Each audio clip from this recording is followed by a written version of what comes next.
Happy holidays, and welcome back to Little Cuts, our weekly mini-sode where we dig into the things that we've been watching recently. I'm Terry, And I am Mary Beth. And this week we are and talking. if you are watching us on Patreon, hopefully you'll see us simping hard for Liquid Death. Yeah, there's our Liquid Death. Liquid Death holiday sweater. And yes, and then of course, we both have our Liquid Deaths.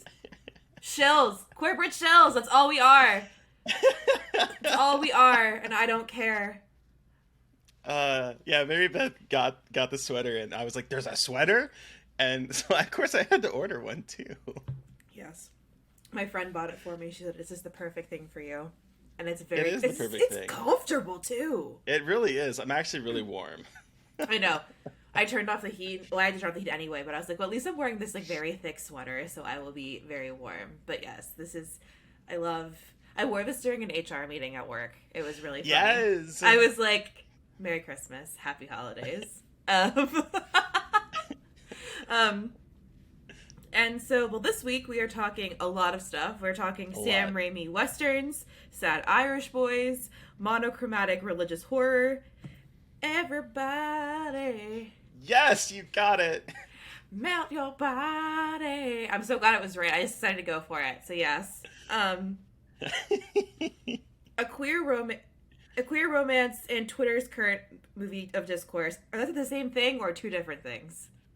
Two different things. Okay. I was Sorry. like, is this a queer romance? Twitter's current movie of discourse, and then of course the spawn of a killer doll. The spawn of a killer doll. So many things to talk about. Got a lot of range going on. Always. Always. Never a dull moment on Scarred for Life. Absolutely. All right. Sam Raimi Westerns. I want to hear.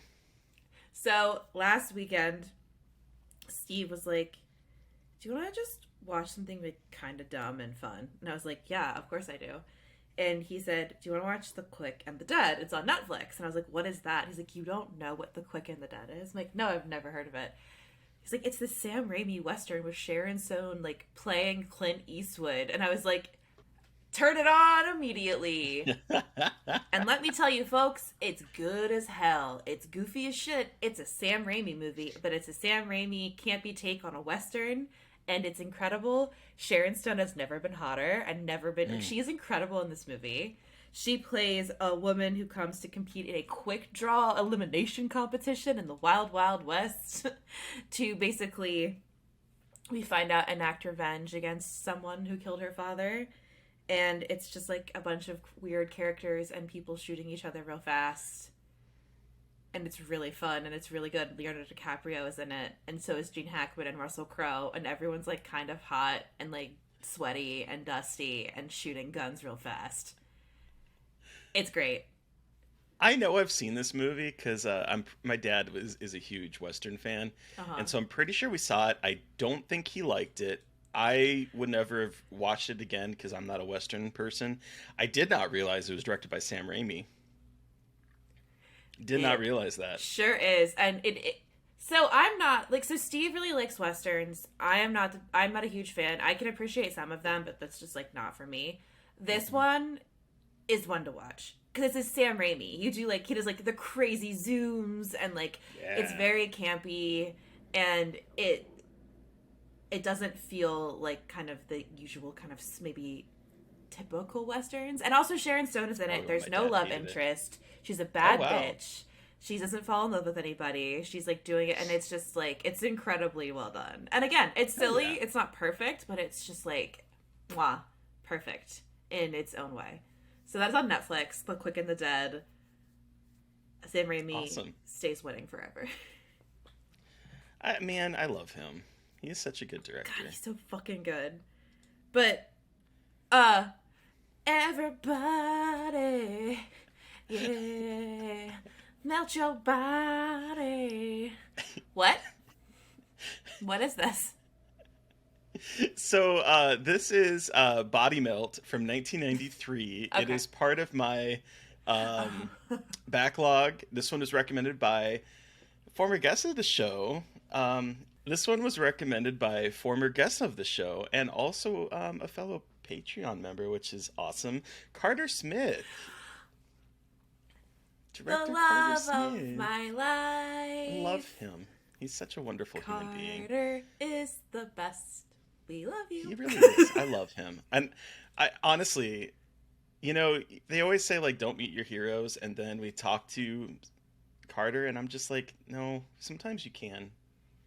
Carter and I got soup dumplings in Montreal and it was incredible. We love you, Carter. See, I'm jealous. I want this. I want this for me. We're gonna make it happen. Anyway, I know. Body melt? Okay, yeah. So this has become a Carter Smith Stan podcast. That's it. Really, any podcast should be. Come on. It's true. I agree. Turns out I have seen this movie before. Love that for you. I have seen it. I watched it pre podcast. I actually wrote a review for it. But this was like one of the first things that I did when I had my site, and I completely forgot until I started watching this. I was like, oh, I remember this movie. So if anyone is watching my letterbox and sees that it is a repeat, yes, it is a repeat. But boy, is this a fun movie. It's a Australian film that like takes a whole bunch of subgenres. There is a little bit of like hillbilly horror. There's a little bit of like medical horror. There's a cop procedural in the middle of it. There's like a town or like a small little cul-de-sac of a place that is being experimented on. And it opens up with like a really cool synth track and a hot sweaty woman and a hot sweaty man. They get dick in like the first 2 minutes of the movie. Sick. She has injected him with this experimental drug because he is finally getting a conscious and doesn't like what they're doing. He ends up driving to the cul-de-sac where they're experimenting on these people, crashes, and tentacles start pouring out of his throat, and he dies. The cops show up and start investigating it. And then we follow the people of Pebbles Court, which is this small little cul-de-sac that is apparently owned by this pharmaceutical corporation, and they're giving him vitamins and stuff to take every day. And they're trying out this new vitamin on the people, and so we follow each individual family a little bit as they go on their things. There's two guys that go on like a trip and end up getting caught in like a Texas Chainsaw Massacre kind of situation. That is also connected with the pharmaceutical company. So there's a lot going on here. The editing is really good. There's a lot of really cool editing shots in this, particularly intermingling different things that are happening into like one giant like shot that really works really incredibly well. The special effects are fantastic. There's a lot of there's an exploding penis. We have a sentient placenta. That's not, I'm going to say that's a phrase I never thought I would ever hear in my life, and I have. So thank you for that, I think. You're welcome. There's a lot of goop, a lot of goo, a lot of people having tentacles coming out of various parts of their bodies. It's a blast. It's a lot of fun. It's a Vinegar Syndrome release. Mm-hmm. I had as much fun rewatching it as I did the first time. This is one of those gems. So thanks, Carter, for having me watch this again. But I totally forgot that I'd seen it before. But I'm glad I did. I think I get Body Melt and Street Trash mixed up together because they both involve people melting. Mm-hmm. So I know they're very different. Ish, but I mean, kind of similar. Similar, but I really want to watch this one. It's good. I think it's on Tubi. Oh yeah, okay. A lot of Vinegar Syndrome stuff has been on Tubi. I've noticed. I've been watching it off my Blu-rays, but yeah. So it's out there. I highly recommend it. This was a fun one. Yeah. Okay. Taking a swing to something different. What Sad Irish Boys is this? I'm guessing this is Banshees. Yes, this is the Banshees of INISHERIN, the new Martin McDonagh movie. I am trying to get through the list of like things I want to watch before the end of the year. Mm-hmm. That's not just horror. And and this was one very high on my list. I love his movie In Bruges, which he did previously with Colin Farrell and Brendan Gleeson, who both again star in this film. And so I was very excited to watch it, and I kind of forced my family to watch it when I was home over the weekend. I was like, oh yeah, this is a really good movie. But my 20-year-old brother had already seen it. I was like, I love this movie. And I was like, okay, little cinephile. Like, that's exciting to you. And so, well, we lost my parents while watching it. Stepdad didn't like it. My mom fell asleep. Because they like action movies, and this movie is very quiet, but it's absolutely fucking incredible. It is so fucking sad, and it's not a horror movie, but I would argue it's horrific. I've heard people call it a thriller at some points, and I've seen the trailer, and I'm like, I was like, I don't really see that there, but it's definitely like a dark comedy. Okay. Like, fucking dark comedy that is like fucked up. So it follows these two guys. It's during the Irish Civil War. It's the 1920s in this fictional island of INISHERIN off the coast of Ireland. It's an Irish island. These two friends, Colin Farrell and Brendan Gleeson, they've been friends, and then one day Brendan Gleeson's character decides, no, I don't want to be your friend anymore. And Colin Farrell's character, Pádraig, I think is how you say it. Pádraig is like, what the fuck? I want, like, we've been best friends forever. I don't understand. And it's a breakup movie, but with two guy friends and a guy kind of discovering that everyone thinks he's kind of an idiot and that he isn't, like, no one takes him seriously. And this friend breakup kind of having him realize that he doesn't really have anyone or anything. And it's rough, but it's beautifully shot. Like, it's absolutely gorgeous. The script is incredible. The acting is incredible. And it just builds and builds and builds. And I think Martin McDonagh's really good at these kinds of things where it's like, it feels like slice of lifey, but taken to a, like, almost like to a little bit more extreme. Like, at one point, Brendan Gleeson is cutting off his fingers and, like, throwing them at Colin Farrell's house. So, like, it's a movie that isn't horror, but it has horrific elements that are, like, absolutely ridiculous. But it's a gorgeous movie. It's all the praise it's getting it deserves. To put it that way. Okay. I was thinking, I was like, have I even seen any movies that this guy's directed? Martin McDonough? Yeah. McDonough. And I guess I have seen 3 Billboards. Yeah, I know. That's a little iffy. That's an iffy one. But I've not seen any of the other ones he did. In Bruges is really good. It's a lot of, like, existential talking about your purpose in life with, like, a violent bent to it. So that's what he's good at. So. And I don't think I've seen 7 Psychopaths, although it looks familiar. Maybe I have. I don't know if I have seen. I'm just looking at this cast, and I'm like, yeah. I think I've seen it, but yeah. But so, if you hear people talking about the Banshees of Inisherin, definitely check it out if you want to be a little bit sad. And also, please use subtitles if you can, because the Irish accents are strong with this one. Yeah, I bet. It's incredible. So a queer romance?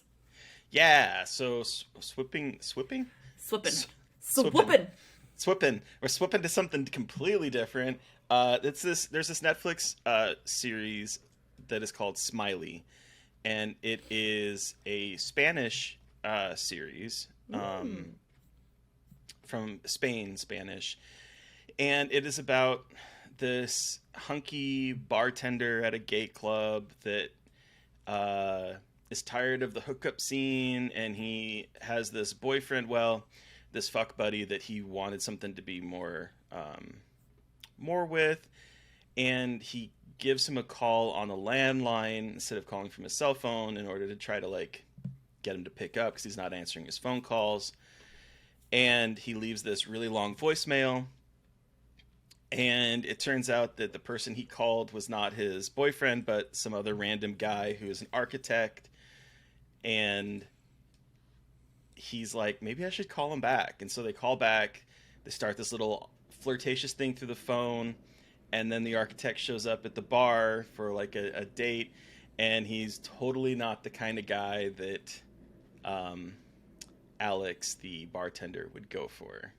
Because Alex, the bartender, is a 2-gym kind of guy who's like drinking protein shakes and has like abs for days. And Bruno, the architect, is sort of like not daddy, but like inching into his 30s.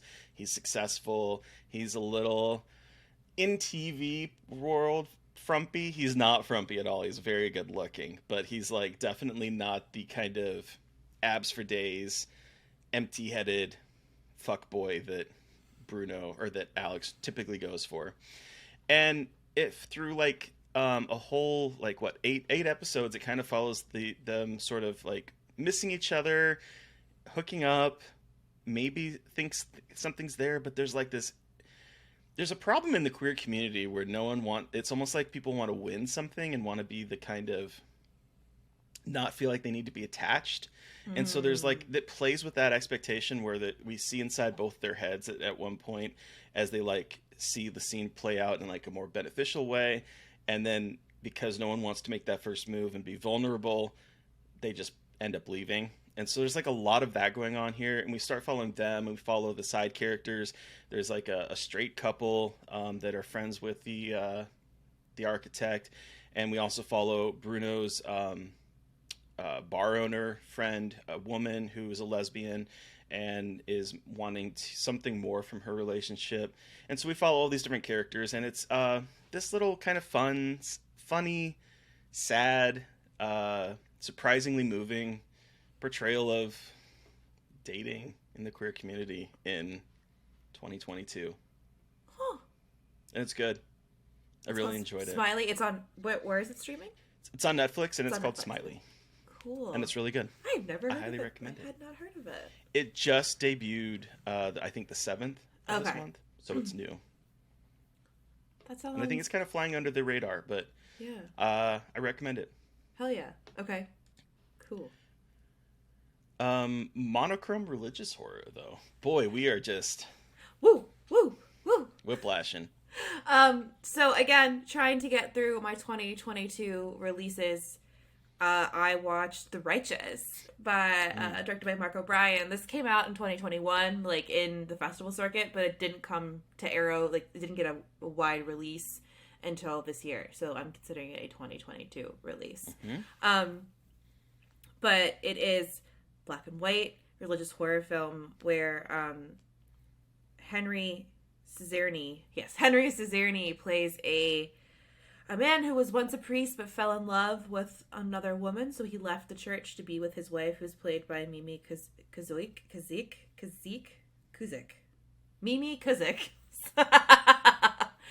And we're just having problems with names today. Yeah, but the two of them, it's like it's really interesting because it's like you don't see older couples in horror and older couples who got together later in their lives, kind of, and you don't see that a lot. Like older couples who get together later in their lives and like are really happy and in love with each other, and we see that here. But they also have suffered a loss, and they go to a very isolated place to kind of sit in grief and kind of heal. And then one day, a young man stumbles out of the woods screaming and says, "I've been hurt. Like I need help." And they let him into their home. And this man, played by Mark O'Brien, who is the director, is sinister and insidious, to say the least. So this is another movie that is very much about monologues. Watching a lot of talkie movies this week. Very much about discussing faith and like sins of the past, etc. But the way that it's performed is incredible.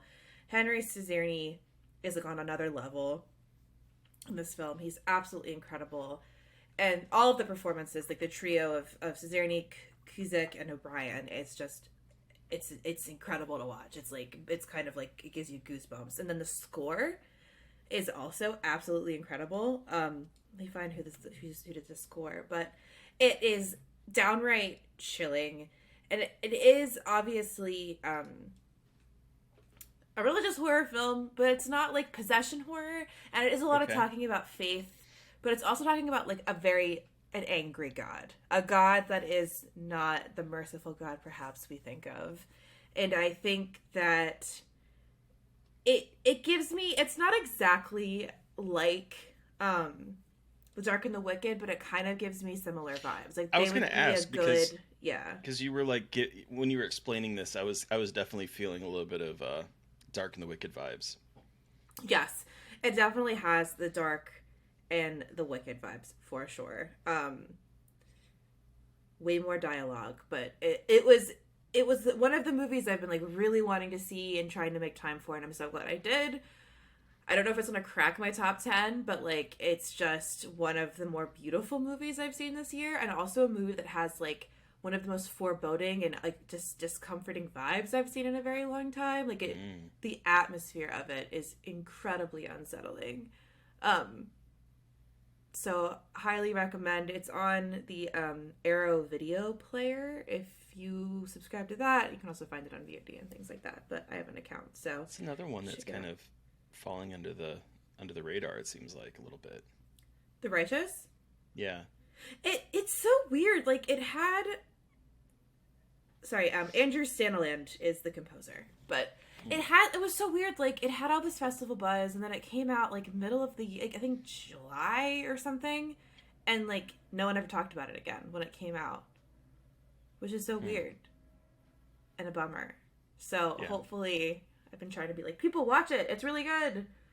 One of like the most, I think one of the most like technically beautiful movies of the year. So check it out. I think so. I think it's like impeccable. Like it's black and white, but I think it's done impeccably. So check it out. And we're gonna do another swing from tiny indie horror movie to I'm assuming not that. So the subject of Twitter discourse, Terry. Yeah, and I didn't know if I was going to talk about it or not, because there's a lot of discourse around James Cameron and a lot of discourse around Avatar: The Way of Water, and some of it I think is definitely warranted. Yeah. But I love this movie. Okay. I loved Avatar: The Way of Water. Yes, some of art kind of made me feel a little icky because we're still playing with the idea of people inhabiting the Na'vi bodies that aren't Na'vi, and there's definitely a lot of subtext and a lot of things you can look into that there to find problems with. Absolutely. But what I think this movie does incredibly well is it focuses on a blended family. Okay. Between Jake Sully and his wife Neytiri and their kids, and then also adopted kid played by Sigourney Weaver. Wait, what? Who is? Yeah. So I'm going to talk a little bit about the intro spoilers. This is a very long movie, and this is only spoilers for like the very first opening bit. So when Sigourney Weaver's character died in the first movie, her avatar was somehow pregnant. What? By who? What? That is a question. That is a question. And gives birth to Kiri, who the Sullys have adopted into their family. We also have a young kid named Spider. I saw the memes about Spider. Who is I enjoyed watching Spider, but it is a very silly little side story where played by Jack Champion, and he is the son of Quaritch, Stephen Lang's character from the first movie. And because he was born on Pandora, he was not old enough to go into the sleep pods to leave. And so he is the first human to grow up on Pandora. And he also kind of gets sort of semi-adopted by Jake and Neytiri. And so it's about like this family core that are trying their hardest to stay together and raise their kids and have a life while Stephen Lang ends up coming back in a form of an avatar and is on like a rampage to murder him and his family. And so they leave the Na'vi tribe that they were with and go to find the Water tribe and live and start picking up that. So most of the movie is about them kind of assimilating in this other tribe and learning how to hold their breath underwater, learning how to swim, all that kind of stuff of living there as opposed to being sky like tree people. And it sounds ridiculous as I'm explaining it, but it feels very natural as you're watching this movie. And honestly, the reason why I love this movie so much is I love underwater stuff so much. I love things that have to do with water. I love any kind of movie that takes place near, in, or under water is like instantly one of my favorites. And James Cameron in water, you just can't go wrong. Abyss, Titanic, this. I'm sorry. He knows how to shoot underwater incredibly well. And to the point that like I believe that everything that's happening is real and not CG creations that are floating through water. And I don't know. I just was blown away by the way this movie looks. It made me really want to go back to Pandora. like the first movie made me want to go to Pandora. So I think, and there's a lot in here about conservation, about the importance of keeping nature, and so there's a lot of like hippy dippy kind of stuff in here. And yes, there is some very problematic aspects of it, but I don't think it's necessarily as black and white maybe as people want to do on the internet. But I mean, if you like the first one, I like the first one. I think on a rewatch it's probably a 3.5 movie. This one is a 4 or higher. Okay. It really moved me. I really liked it, and I'm excited to see what they're gonna do next. I'm sorry to say. Cool. I loved it. Yeah, I mean, it sounds ridiculous, but like Avatar is ridiculous. I feel like seeing it is what is so incredible about it, like how they accomplish it. I've never seen a movie as beautiful as this. Huh. Okay.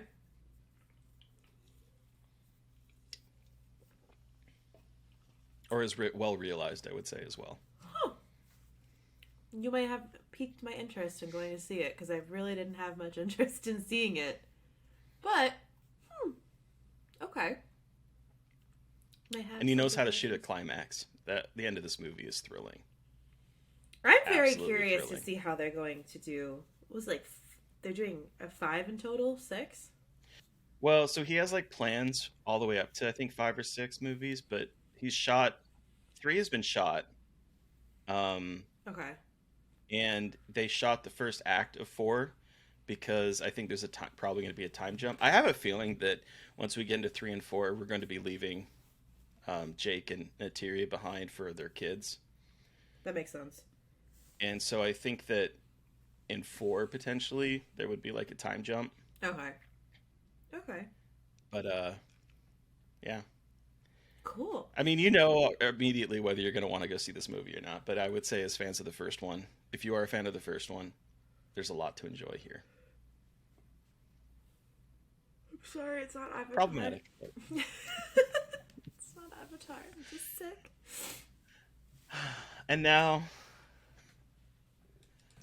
I'm not I'm curious to hear what your thoughts are on this movie, having seen it for the first time. We are talking The Seed of Chucky. Seed of Chucky. We are.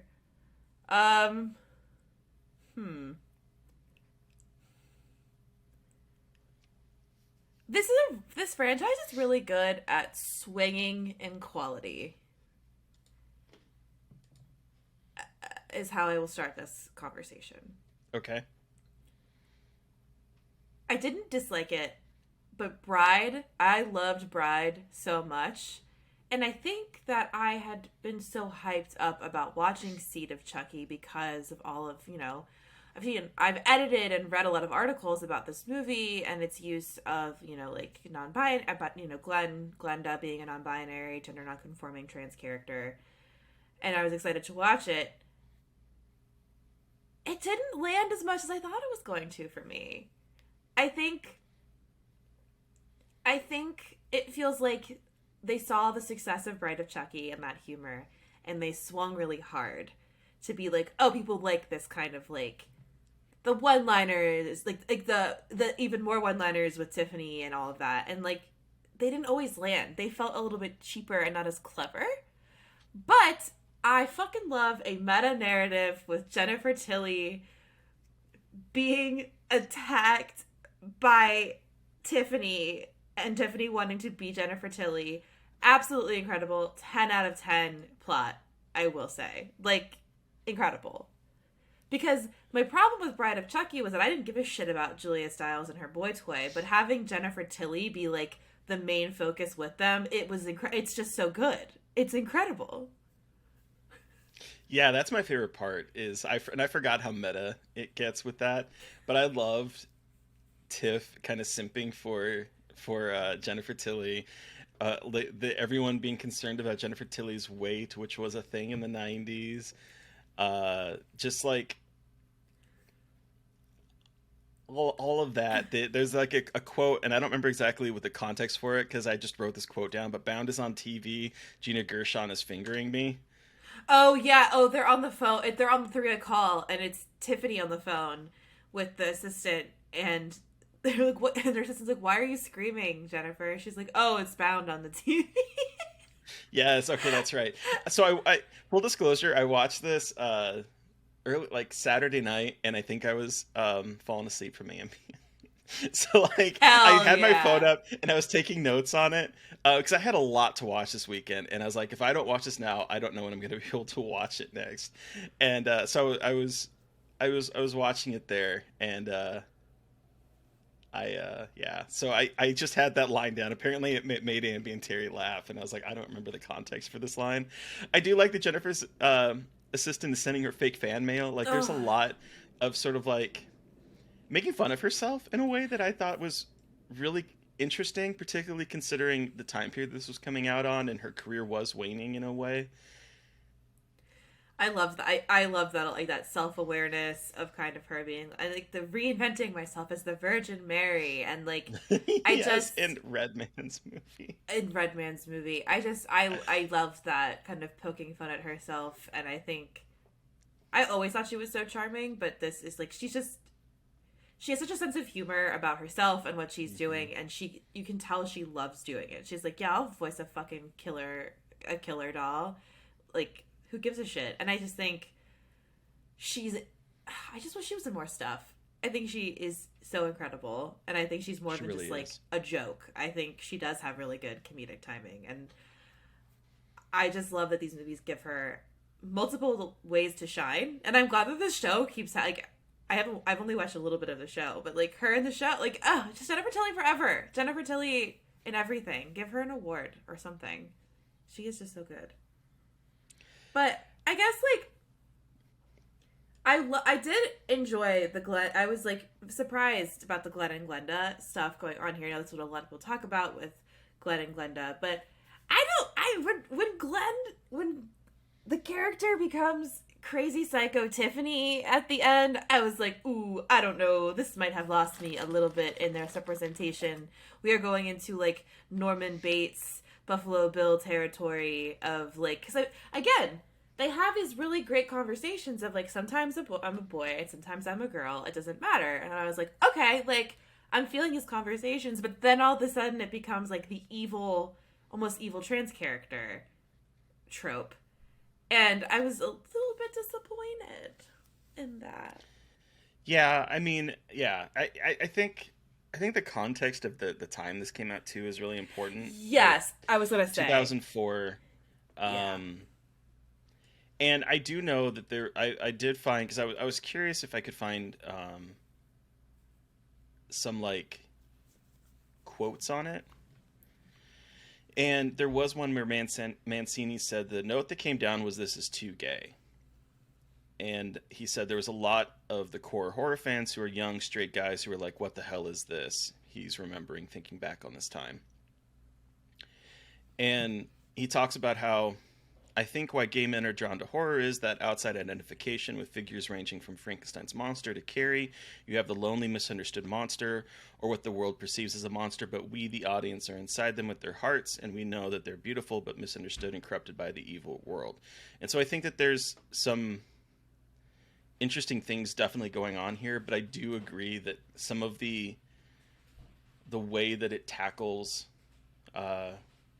Glenn/Glenda is a little early 2000s. Yeah, it definitely is. And I'm trying to read through. So Red Broadwell wrote a really awesome article for Dread Central about Seed of Chucky and horror outside of the binary, which we'll link in the show notes. They wrote this article for earlier this year, and it's a really, really awesome, like, digging into Glenda's character and how they are kind of like the importance of them not being anatomically correct dolls versus what we've seen before, and how gender identity crisis kind of shapes their character. And it's a really awesome article, and I can't find just one quote because it's all so good, so I'm gonna link it in the show notes. I think it's a really interesting look, and they also analyze the part where Glenn/Glenda becomes like the evil doll, like that evil character. And so I think it is very 2004 representation, but it is the only non-binary representation I think that we have explicitly seen in at all in horror. Maybe, like, I don't know if that's confirmed or not, but there is, like, we don't see non-binary representation in the horror genre. So I mean, I think, like you said, Mancini did what he could in 2000 for the 2004 lens and understanding maybe of that, of gender politics. Yeah, I did like the line that Glenn or Glenda says, where, "Can I be both?" Yes. And I think that the TV series, here's the thing, I think I'm just bringing this on you in the middle of recording, but I think we should tackle the TV series too after we continue with this, like, okay, maybe 2 episodes a week or something. Okay. Because they're like 40 minutes, so that'd be like an hour and a half. Cool. Because I definitely, I think that the second season is doing things with this storyline that I think kind of redeems maybe this character. Oh, okay. Cool. So, yeah. Sweet. Well, I still really enjoyed it. I think it's not on par with Bride, but I still think it's doing a lot of really cool stuff. It's doing the meta stuff. It's doing a lot of interesting work with gender. And Jennifer Tilly is a dream. I loved her stuff, honestly, in this. But I'm still, of the two, I'm more of a Bride of Chucky fan than a Seed of Chucky. I think I am too. I think I'll agree with that. But then what? So next week we are continuing this journey with Curse of Chucky. We sure are, and that is another curveball of a film, because we are no longer in the horror comedy realm with this one. We are going gothic. Oh, really? Mm-hmm. I know that Fiona Dourif is in this one, or she comes like this and she's introduced. So I'm excited for that. I like this one a lot. Okay. There's such a like big time chunks in between these movies. Yeah. It's wild. Yeah. Yeah, because what Bride of Chucky came out in 2090. Oh, no. Bride of Chucky came out in 98. Yeah, 98, and then Seed was 2004. And then Curse is like what? 2014, 2013. Mm-hmm. Weird. Yeah. Huh.